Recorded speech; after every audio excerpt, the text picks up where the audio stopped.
বন্ধুরা, আজকে পৌষ সংক্রান্তি। তো আজকের দিনে অনেকের বাড়িতেই বাস্তু পুজো হয়, পিঠে পায়েস হয়। তো আমাদের বাড়িতেও আজকে বাস্তু পুজোর সব আয়োজন আমিই করেছি। সকাল সকাল চলে এসছে ঠাকুরমশাই, পুজো হচ্ছে। তো বাস্তু পুজোর কিন্তু মেন হচ্ছে এই চড়ু।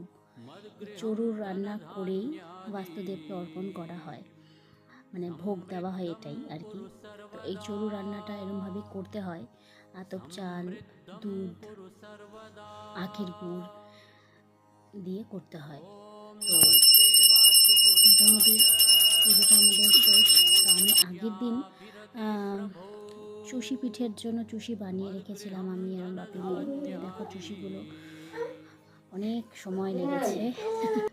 পিঠে পায়েস খেতে সত্যি ভালো লাগে, কিন্তু বানাতে প্রচুর সময় লাগে। এই দেখো, অলমোস্ট রেডি। খুব একটা খারাপ হয়নি। আমার ফার্স্ট টাইম এই চুষি পিঠেও, ফার্স্ট টাইম, আর এই পাটিসাপটাও ফার্স্ট টাইম। তো চেষ্টা করেছি, খেতে খুব একটা খারাপ হয়নি। তো পায়েস, পাটিসাপটা, চুষি পিঠা দিয়ে আজকে পৌষ সংক্রান্তি সমাপ্ত।